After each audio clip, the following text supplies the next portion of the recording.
Hey people, what's going on, man?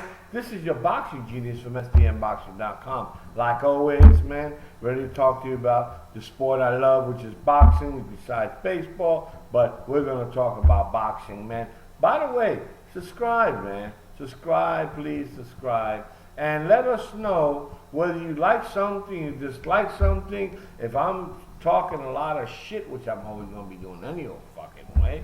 But you know, corrections will always come, which have come in the past, and as today, thanks for that correction. You are absolutely right. No problem, man. But let's talk about what just happened this past weekend. Like I said, Islam Lara took on Devin Rodriguez, a fucking bum. Lasted 12 rounds of boxing, man, you know. And Devin Rodriguez took his best shots. Now let me tell y'all something. How the fuck is Lara going to call out one? Cotto, Mayweather, and then finally Triple G. Now, dude, if you can't knock out no fucking body in the 160, what makes you so fucking sure you're going to go up to 168 and knock somebody the fuck out? Because with Triple G, that's what you're going to have to fucking do. There's no ifs and buts about that shit. All right? So, you know, that was one fight.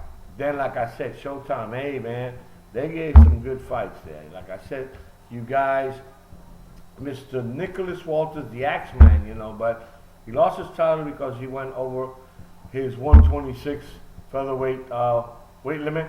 He lost the title, I think, and he also got fined $40,000.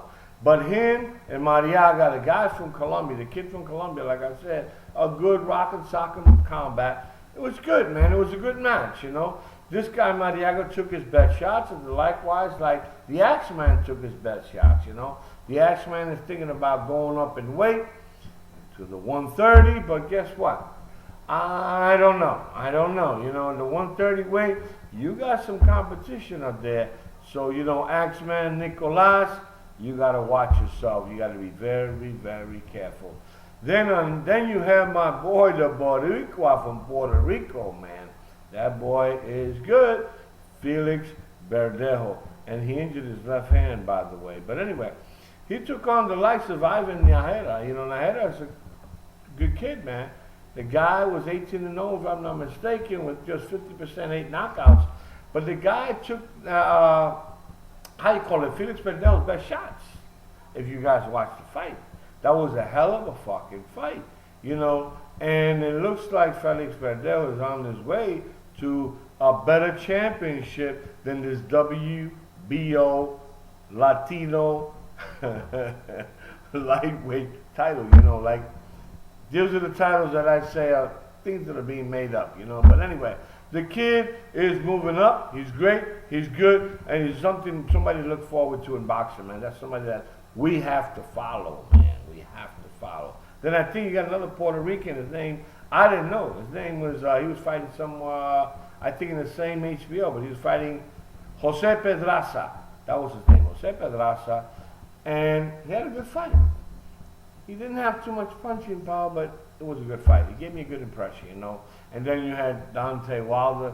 He had no fucking problems with this fucking Eric Molina.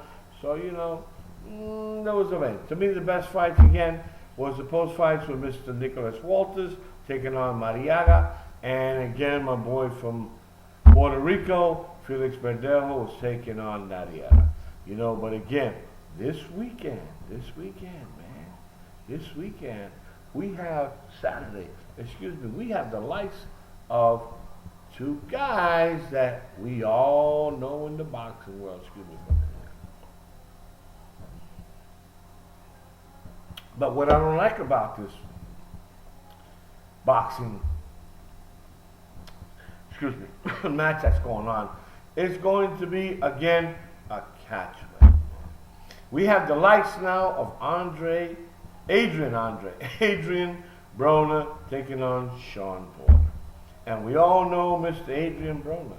We know Adrien Broner very, very well. You know, Adrien Broner is coming in Saturday. He ran off 3 straight UD fights after he got his ass kicked by the one and only Marcus Maidana, which then took on the likes of Mr. Floyd Mayweather Jr., not once, but twice, after he beat up on his little brother, Adrien Broner, the problem, which is going to fight Saturday.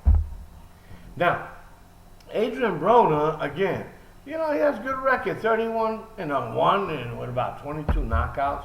And he's run off, like I said, 3 straight fights, and those 3 fights have been only UDs, though. Only been unanimous decisions. Now, Adrien Broner, at one time, he had some fire, some power behind his punches. But again, as we all know, that was at the 130 weight, You coming up to the 147 at the welterweight, you tested your shit against Marcos Maidana, you got your ass kicked, you went back down, you fought a couple of fights, and now you're going to call out Shawn Porter at a catch weight of 144. And as we all know, Shawn Porter is one of the guys that beat up on, not beat up, but he beat DEVON Alexander. And then he also took on Paulie, and he got rid of Paulie in 4 rounds, as opposed to Broner. He had a close decision fight with Paulie, if you guys recall, and everybody recalls. Then he went out there and he fought a Kell Brook. And this is where, and it was a close fight though. Kell Brook and him had a close fight. Shawn demonstrated his skills.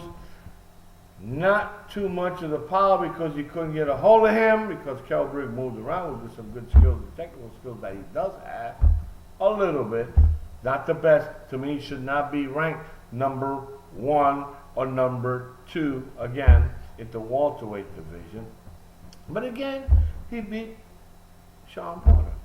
So to me, Saturday, both of these guys, they are looking forward to redeem themselves. They got to redeem themselves because, 1, Adrien got beat up. The problem got beat up by Maidana. Okay? And then Mr. Shawn Porter, he had a close decision with Kell Brook. So these 2 guys, 1 lost, each on their side, but they're looking to redeem themselves one way or the other, man. Showtime could be a big problem. Showtime is Mr. Shawn Porter, as his alias, as we all know. He could be a big problem for the problem. The problem could be creating a problem for himself, going down to 144 and fighting a Shawn Porter. Now, Shawn Porter eventually to 147 and welterweight. He's got to come down 3 pounds. He said it'll be no problem, but he's going to take on the likes of Mr. Adrien Broner. Okay? I'm looking at, here and there. And as we all know, Mr. Shawn Porter is a brawler. Shawn Porter is a guy who loves to fight inside, man. He loves to fight inside. Excuse me.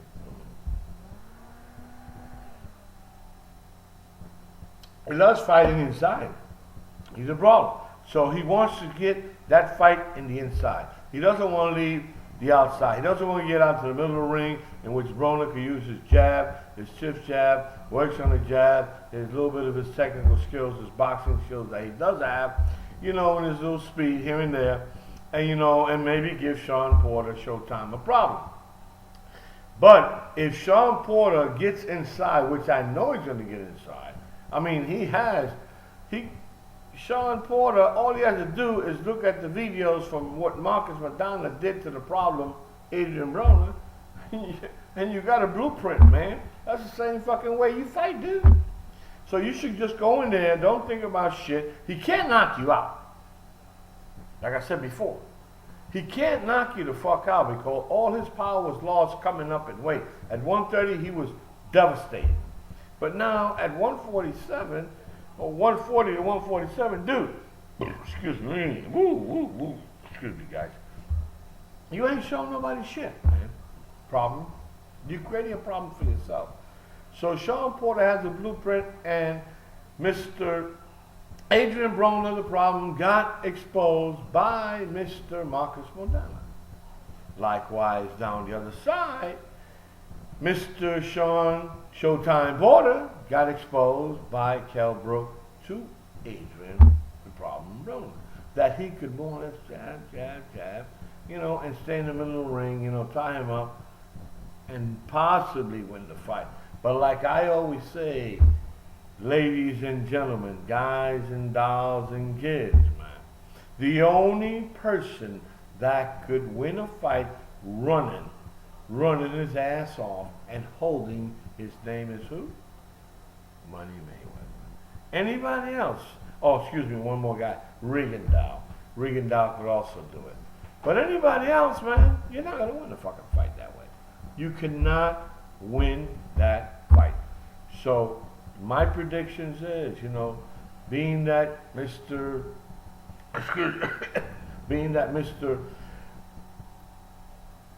Shawn Porter has beaten the likes of Paulie, DEVON Alexander.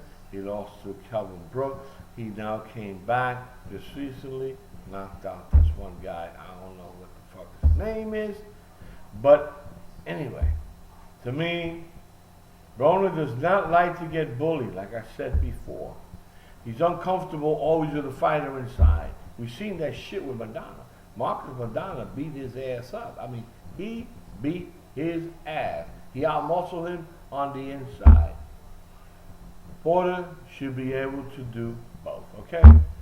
As long as he does not have any problems dropping down to those, 3 pounds? Where he could get tired, you don't know, dehydration, whatever it may be. Well, all I'm going to say is that this is my prediction. It should be Mr. Shawn Showtime Porter by a unanimous decision. Now, Mr. Adrien, the problem Broner, you better wait. You better watch he don't get knocked the fuck out, though. Okay? And then I think that same night, we also have the likes of one guy who fucking disappeared from boxing, that was Mr. Adrien,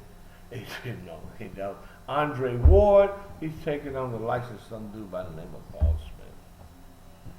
I don't know. I don't follow Andre Ward, being that he hasn't fought in almost 2 fucking years, dude. I've lost track of you, man. But anyway, there's also guys fighting in the welterweight division by the name of Errol Spence Jr. He's taking on the likes of Roberto Garcia. Roberto Garcia, as we all know, is also Mexican guy from Mexico. And what do we have? We have Errol Spence, JR at the welterweight. He's promising. He's coming up in the welterweight. This is one of the promising welterweights coming up in the division, Roberto Garcia has fought the likes before at the super welterweight, 154.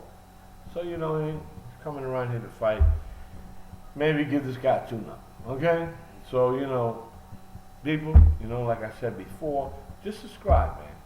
In the last video I did about Islam Dilata, the fights this past weekend, some dude told me, by the way, good, man. Feedback to you, Maypac. Thanks, man. Lots of laugh and lots of love also. But anyway, it was about 7,000 views, 3 or 4 likes, Do something, say something, But I would rather you subscribe and watch the genius and hear the genius talk shit. Because that's what I'm going to do, man. Like I said before, whether you like it or not, But anyway, God bless you guys. Love you guys. Hey, and keep watching boxing, man. Later.